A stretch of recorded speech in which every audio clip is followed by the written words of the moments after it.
already, so I'm just gonna go right over here. Alright, Inkling Peach, also very uncommon. Inkling in general is just a very uncommon character, so it's very interesting when we get a character specialist all the way out here. It's such a high level. This is mostly mid-level, but I could play around with it. I could think I'm better than better than I really am.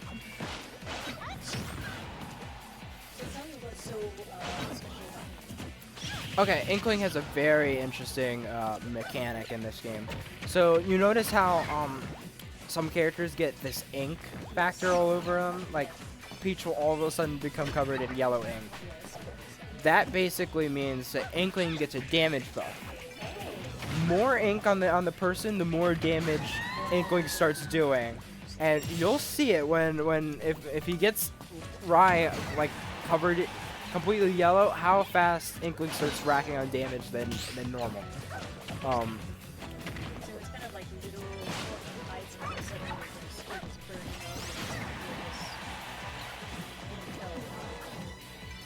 Pretty much. So I'm trying to miss the audio here. Is this a pretty mechanic? This is a completely unique mechanic to Inkling. No other character has this ink mechanic. And are there other characters that play this vulnerability like stat? Say that again? Vulnerability stat? Is there other characters that can do? Some do. There's even some characters where there's a mechanic specifically to work against them, like Pichu, where all of Pichu's moves damage himself. Oh. Yes, and he's the lightest character in the game. Oh, Yes, so that means Pichu, every time he uses the move, he is putting himself 1 foot into the grave. that's like a necromancer thing.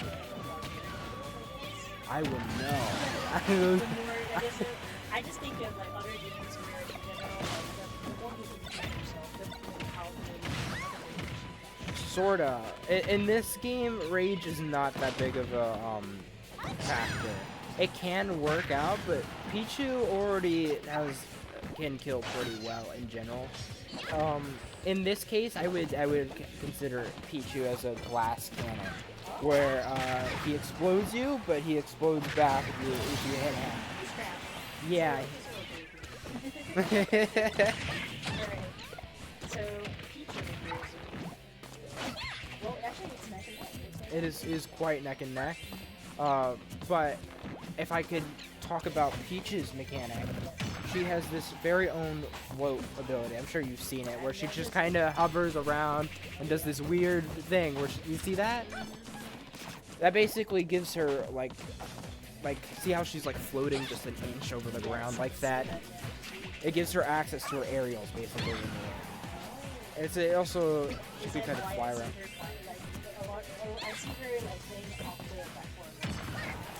A little bit, and she'll be hovering like just in this middle space right here. It's very hard for some characters to hit her in that moment. But also she also has this turnip thing where you see the vegetable that she's grabbing it. Ooh, and that hits the ledge head, taking off that crown and smacking him in the face. Taking too long on that ledge. Oh, I just realized I didn't change the scoreboard manager. Let me do that real fast. Sorry, y'all. Yep. I don't think they're too delicious though. They're not cooked.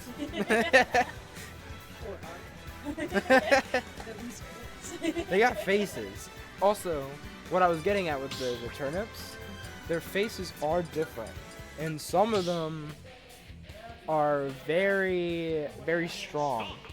So it's an RNG mechanic built into the turnip. And she'll have one that's a stitch face. That one is the strongest. Strongest damage, strongest knockback. And she also can pull out, I think, what is it? There's a wink face that also does it. And what is the next one? Yeah, there's 3 very important ones. Stitch face is the strongest. And there's like 2 others just below it. That'll do pretty much it. But she could also pull out like a Mr. Saturn, which could basically pop shields. and I think he also like extends his stun.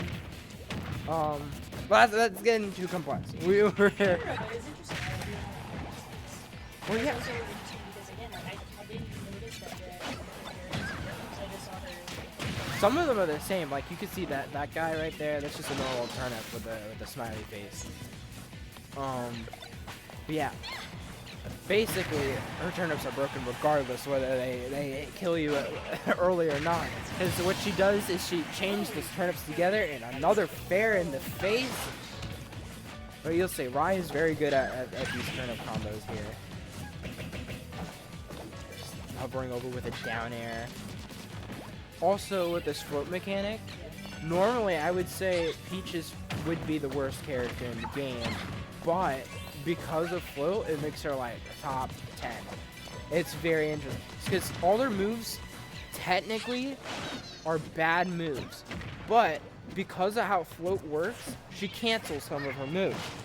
So in normal circumstances, a move would have end lag, right? Yes. She'll cancel the end lag, basically. So she could spam like nairs or back airs. For a person with like really good timing, Yeah, see, you saw that back air that got canceled. She was immediately actionable. And the fair to return it back from JuiceGoose. So far, this is not in Juice's favor. Just he's not getting his ink, which is kind of a problem. Peach just covers so much area, and she's able to weave out so well. It's just hard for Inkling, because Inkling has also pretty precise hitboxes. Like, the only disjointed hitbox, disjointing me, like, there's no hurt box, yeah, is back air, which is when she flings out the gun.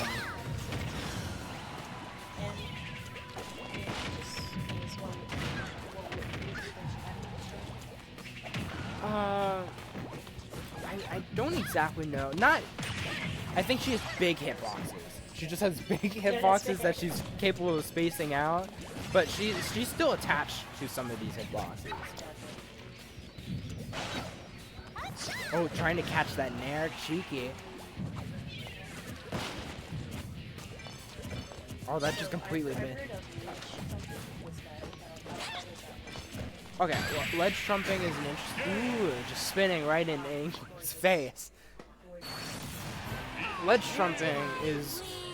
So you know how you grab the ledge, right? So if another character grabs the ledge while you're on ledge, you pop off. Okay. Yeah. Is that So what happened yet? I don't recall seeing a ledge trump. I saw two people on the ledge, and I was afraid that was. Well, I would. Ledge trumping. I don't really know. Whenever I say ledge trumping, I feel like it would have to be intentional. That's fair. But you can get trumped off a ledge unintentionally, like both characters are recovering at the same time. And it's pretty tricky because sometimes they'll like directional DI wrong, which is probably another term you don't know. Basically, which direction you're influencing to go. Like if they hold in, they're more likely to get hit. I remember correctly, it was like when if they get hit, then the eye Sorta. So in this game, a move isn't always set to go in the same direction. You have the power to change it slightly. So that's how it works. If I hold in on a move that sends left, like someone hits me this way, and I hold in, I'm more likely to go this way instead of this way. So it's a little bit more. Yeah. This a more tricky thing is you can see how people DI when they get hit. There's like a small blue streak that hits, and you can tell.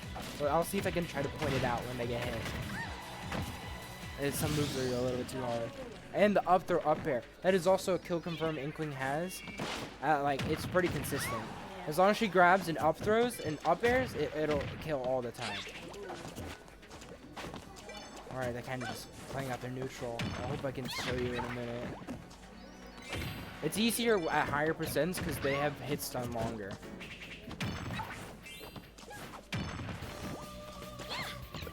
Let's see. Kind of just fighting out right now.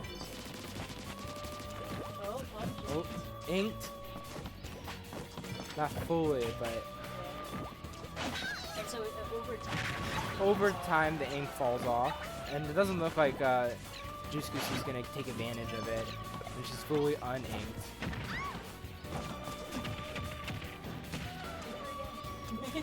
More ink. Forward throw does ink. Like there's some moves that ink. I don't know if you noticed, but there's some moves that'll put ink on them.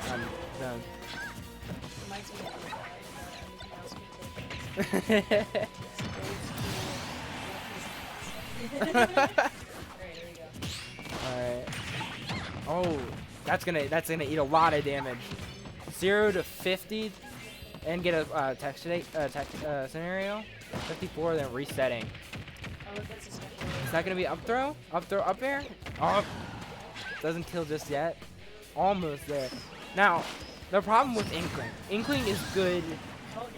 Oh, the forwarder closes it out. Now, Inkling is pretty good as a character, but I feel like you may have heard me say it. She struggles to kill. She doesn't have that many kill moves. If she doesn't get that up throw up air, Inkling is forced to kind of just scrap and try to get like a stray hit. Otherwise, she gets snaked out of a kill. But see, that's gonna be an air, another nair, and the up smash on a call out. That's a 3-0 for Schnee. You got it right.